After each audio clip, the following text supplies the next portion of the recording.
Hey everybody, welcome into the back room. I'm Andy Ostroy. We have Tom Nichols back with us today. We'll chat with Tom in just a moment, but first, thanks for tuning in. We appreciate you listening, and we'd love to hear your comments. So email us at backroomandy@gmail.com and or post on our social media, and we'll read some feedback next time. And if you like the podcast, please rate and review and follow or subscribe, and you'll be notified every time we post a new episode.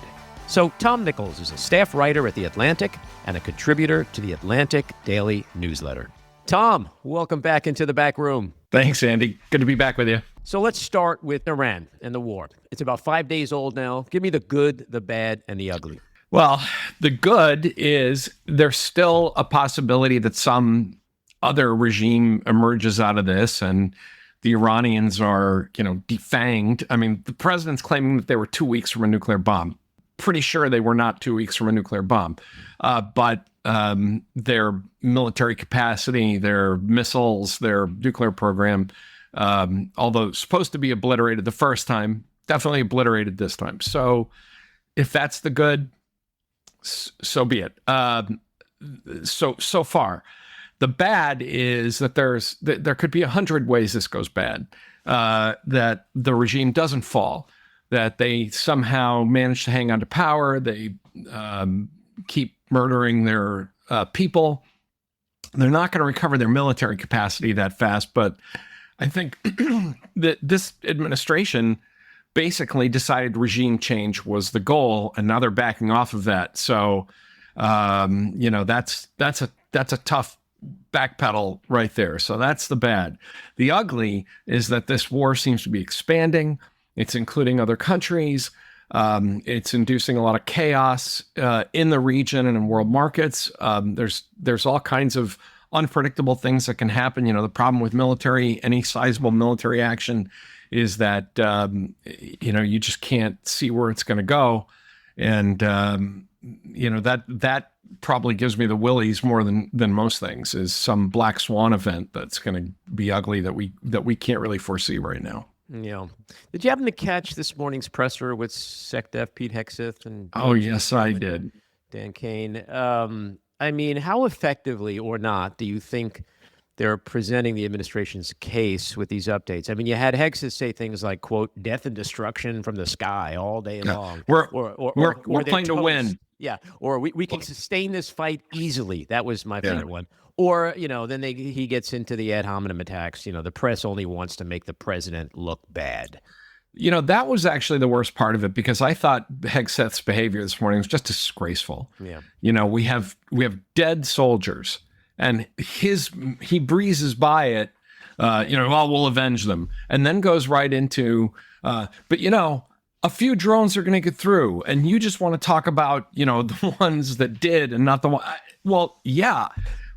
The press, that's their job, to ask about the one that killed people. Right. I'm writing up a piece right now about this press conference, and Hegseth was like the guy who designed, a bad airplane company standing in front of a crash and saying, okay, fine. What about all the planes that didn't crash? Right. That was really, it was just disgusting. General Kane, of course, consummate professional, began by grieving with the families, reporting their loss with sadness and with respect and reverence. Hegseth didn't do any of that. But your question, Andy, was how are they doing it, laying out the case? To which I answer, what case? Right. What is this war about, other than kind of the greater glory of Donald Trump? At first it was regime change. And, we were basically, they didn't name it this, but they were going to call it, they could have called it Operation Iranian Freedom. I mean, this is, a classic neocon war of national liberation and democracy spreading. Now they've backed off. Now it's about no nuclear weapons. Great. Laudable goal. Sinking the Iranian Navy. Always a good day if you can do that.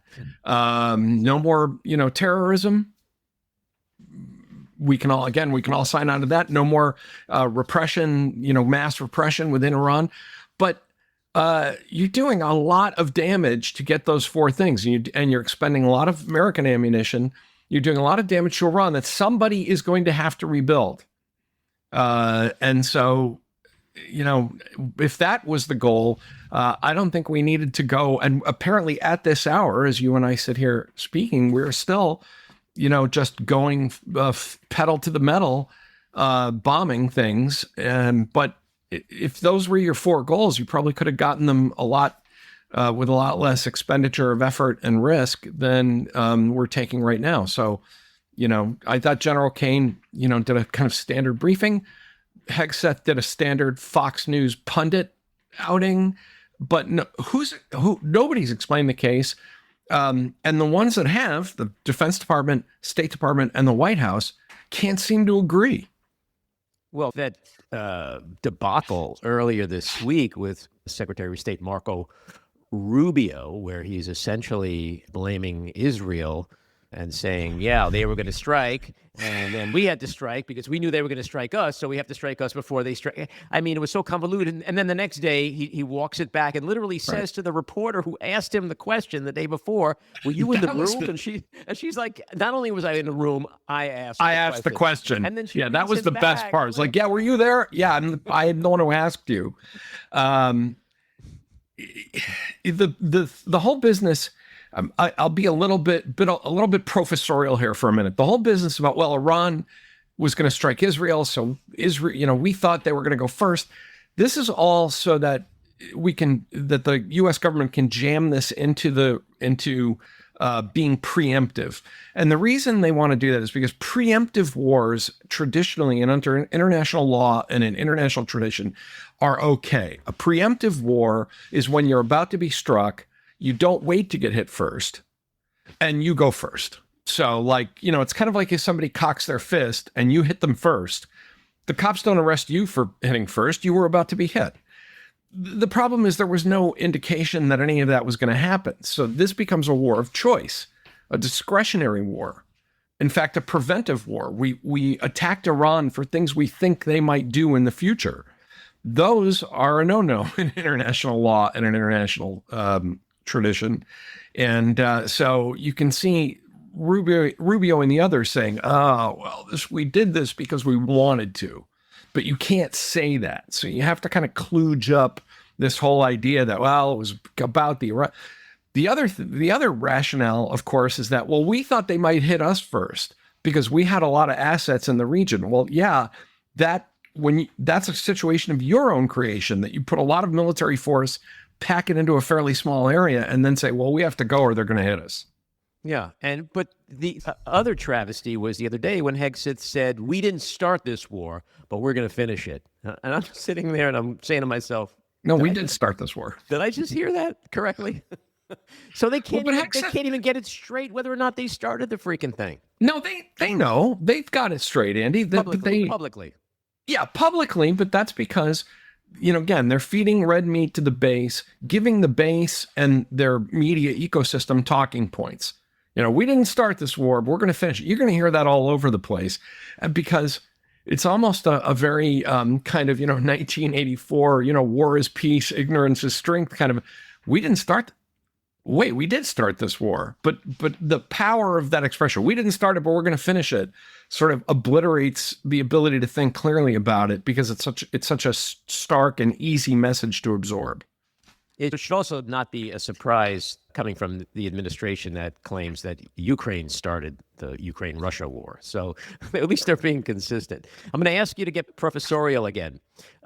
Trump did not seek or get congressional approval for going to war, nor did he ask for a UN Security Council authorization. And so when it comes to declaring and waging war, can you explain the separation of powers and why the Trumpian philosophy of basically, the end justifies the means is incredibly dangerous? Yeah. For you constitutionalists out there, Article 1, Section 8, Congress can declare war. Article 2, Section 2, the president's commander-in-chief of the armed forces. That has always been a tension, those two articles, in part because, the founders wrote Article 2 basically saying, it's going to be George Washington, so whatever he wants to do is okay. I worked for a senator during the first Gulf War. I wrote a piece recently where I I admitted that I talked him out of invoking the War Powers Act. He was a Republican, God rest his soul, John Hines, wanted to help Bush. And I said, you're not really helping. The War Powers Resolution is very poorly written. What Bush did do, and the thing I did work with Senator Hines on, was he came and he asked for authorization, for kind of general, support from Congress.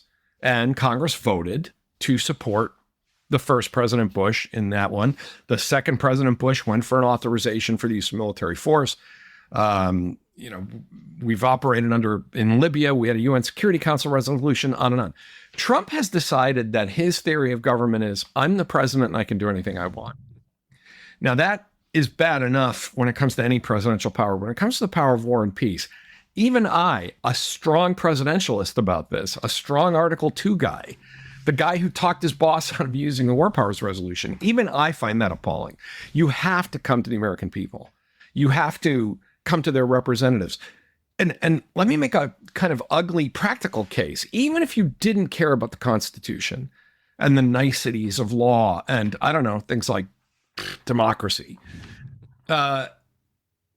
you do, to successfully wage a sustained campaign, military campaign, you need the people and their representatives on your side. You need them to have buy-in. You need to have them on board. Even if you didn't care about any of that stuff, of all that squishy democracy, constitutionalism stuff, just as a practical matter,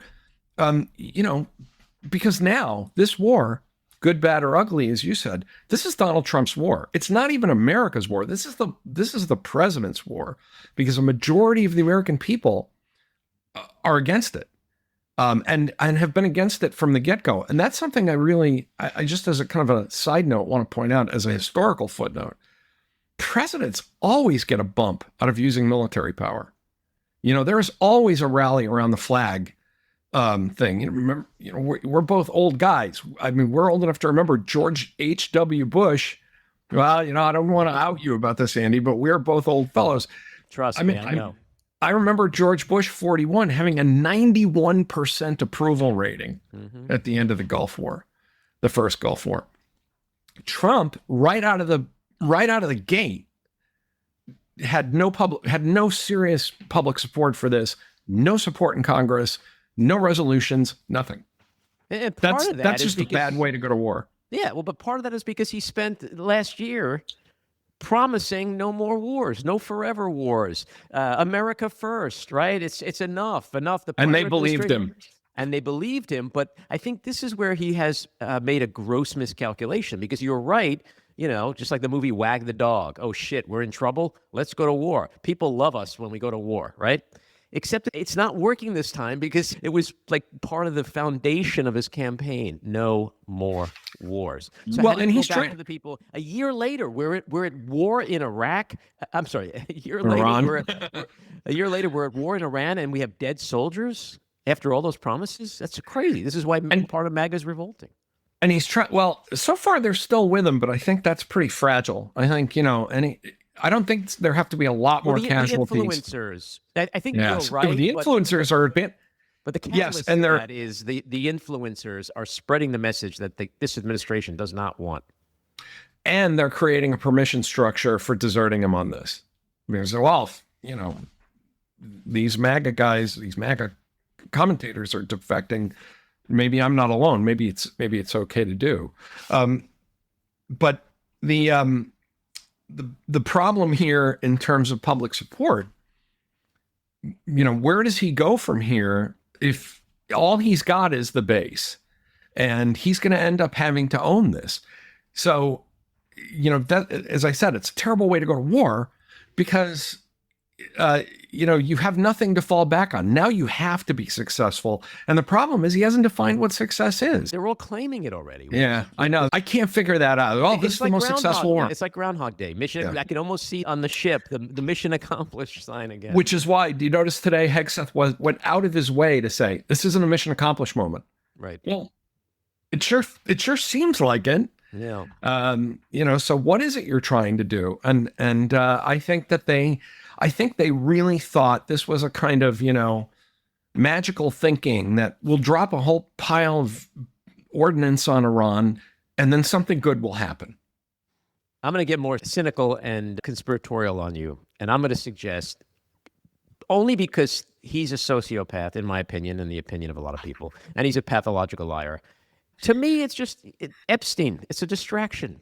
All right. And it's like, there's no goal. There was no imminent threat. There was nothing. It was just the hope, the delusion that if he goes to war, the people will rally behind him. The Epstein shitstorm will magically go away. Well, today, the House Oversight Committee announced that it's subpoenaing Pam Bondi. Howard Lutnick is going to testify. This is not going away. This is a Going boulder. great. Yeah. Epstein is a giant boulder rolling down a hill, and he's desperately trying to outrun it, and he won't. It's going to flatten him. So to me, that's a narrative that fits with Donald Trump's overall incompetence and chaos. That is nothing. It's nothing about Iran. I don't think you're being conspiratorial or dark. I think you're right. And I think but that's just one of many reasons. I think he's gotten a real rush out of the short-term successes in places like Venezuela. He's like, wow, that was easy. And I got to, kind of thump my chest in front of the State of the Union. And, I did Nigeria. And I mean, he's used force, and the peace president has used force in more places in 1 year than any of his predecessors. It's remarkable. I think it's literally every month he's done something. But I think he thought, okay, all that was easy because all of those other strikes, Operation Midnight Hammer and all the other things he did, those were all one and done. So I think he figured, not only will I squash the Epstein business, I will be a hero. There will be, statues to me in the middle of Tehran. The world will stop laughing at me because, he knows they are. But also even more ominous, and my colleague and my friend David Frum brought this up. If he's a war president, he's going to claim war powers. Like, it's unpatriotic and even treasonous to criticize me. Maybe elections aren't the greatest idea when we have people out there, fighting. Maybe I can seize control of some of the media. This is not an opportunity that he is likely to waste, especially if it starts going bad on him.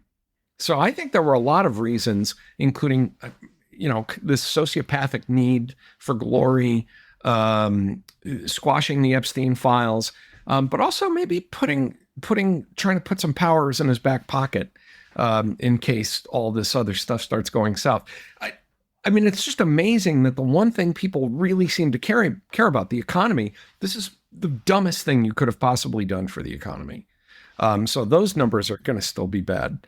Yeah, and, oil prices are spiking, gas is going to spike, and it's actually impacting inflation itself. So it's just, it is the dumbest thing. But that's why his numbers are in the shitter, and he's underwater on every one of his signature issues, and why recently a Texas state Senate seat flipped, and why Texas is in play now in terms of the Senate. I mean, maybe they're in trouble. They're in trouble. And this is just a dumb Hollywood move that makes absolutely no sense. It is very Hollywood. And there's another danger here, because you brought up, a moment ago, will MAGA world crack and defect? Look, there's a hard nut of, kind of, 30% of whatever it is. They're never going to say they're wrong about Donald Trump. They're never going to walk away from him, because the psychological cost of that level of cognitive dissonance is just going to be too high. Right. That doesn't mean they won't walk away from other Republicans. Right. I look at his base. If we talk about his base, that's everyone who voted for him in 24. The people you're talking about, I agree totally. But we already see that he's lost the independents, he's lost Hispanics, he's lost the Gen Z young bro vote, and now he's even losing part of his non-college vote. So, right.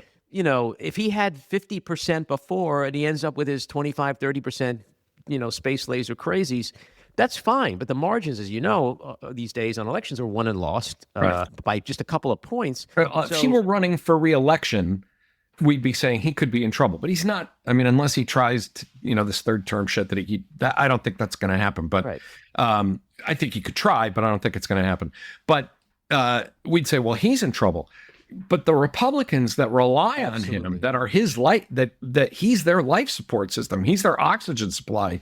I think a lot of them are going to be in trouble, because people who may not want to take it out on Trump might well take it out on some Republican that they don't happen to like. But Rick Wilson always says, and I'm stealing this from him, he says, Trumpism doesn't scale. It's not transferable. It doesn't, can't go, it applies to Donald Trump and almost nobody else. Yeah. And I think Republicans are really worried about that right now. So with regard to the War Powers Resolution, I believe right now it's being voted on in the Senate, if it hasn't been decided already. Where do you think that's going to go? Is that going to I don't think it's going to make it. I mean, some of the Republicans who said they were for it have already lost their nerve. And I suspect it's going to go nowhere. But at least the country needs to see this question being debated, because I think, one of the things that makes my heart sink, Andy, is that I'm willing to bet that there's a significant number of people in the United States right now that don't know we're at war with Iran. Just don't care. Just don't pay attention. Haven't heard the news. It wasn't on TikTok, so they don't care. And so anything that brings this into the public space is a good thing, but I don't think it's gonna go anywhere. You mentioned Venezuela before. When I think of Venezuela, the top of my skull explodes, because it's like, what did we do there, right? We took out one guy, and now we're just like happy that everybody that worked for him is still in power. So nothing fundamentally for the Venezuelan people has changed. Is that what we're just seeing here, that in a couple of weeks he's going to truly declare victory, which he's sick enough to do, and say that the Iranian people are free and I'm great and this is 10 out of 10 now, the wars that I've solved or the freedom I've caused and created for people, and leave that country probably exactly the same, because the clerics are putting other people in power. Now, what's really going to change? Because there's no organized opposition. There's no opposition leader, right? The people are not going to really have an uprising. They're not armed. It's like, what is going to change in that country? That last part's really important. I mean, when we knocked off regimes in other places like Libya, even in Serbia, where people say, oh, we bombed, and it just no, there was actually an army on the ground in Kosovo. It wasn't ours, and eventually we joined it, but there were people on the ground in Libya and other places. I think that's why you saw regime change fall off his list of goals, because I think in a week or so, whenever it is, he says, there, I said 4 goals, I achieved them all, done. And what happens to those people that may have gotten out in the street and chanted and cheered, they could be in a lot of trouble. He could be hanging them out to dry. Your question about what do we do in Venezuela is it's so interesting, right? It's like we went in and we stormed into the Corleone family compound, and we took Don Corleone and we threw him in the back of a van, and we said to Sonny and to Michael and to Clemenza and the rest of them, now let that be a lesson to you. Back to work. Right. Okay. I love the reference, by the way. And also you're gonna kick upstairs to us now. Okay. Right. Where's our fig? Where's our fig? You gotta let us wet our beak now. Okay, but that's not really regime change. No. That's just a kind of a mafia deal where you took out the Don, left everybody else in place, and now you're kind of skimming from the proceeds. And that is, I mean, it was straight up, I don't want to say imperialism, because, man, I'm a conservative and I just can't be talking like a college student. I just can't.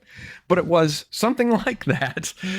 And I think shameful. I think really shameful, that we used military force, that people got hurt, and for what? So that we could, say that we captured an international criminal. One of the things I worry about there is that I used to be a big fan of these kinds of interventions because I trusted the people in the government to do them more than I would trust this guy. But I am haunted by something Charles Krauthammer said the late Charles Krauthammer back in the mid-90s. He said, it's not a great idea. These are people you would shed no tears for. But it's not a great idea to have your foreign policy become a generic anti-son of a bitch policy. Right. Because there's a lot of sons of bitches in the world. That's right. And we can't go and arrest and imprison. And you can't arrest them all. So you're going to have to prioritize. And as of now, what are our priorities? We've hit countries in, 3 continents. We have no friends. Our allies are all stepping back from us, except for Israel, and Israel on this one issue. Where is this going to leave us? in terms of not just make the world a better place. Forget that. Does it make America more secure? And I'm not sure it's going to in the long run. Well, the real irony about what you just said is that a lot of the free world looks at America and sees our SOB in the White House and looks at us the exact same way.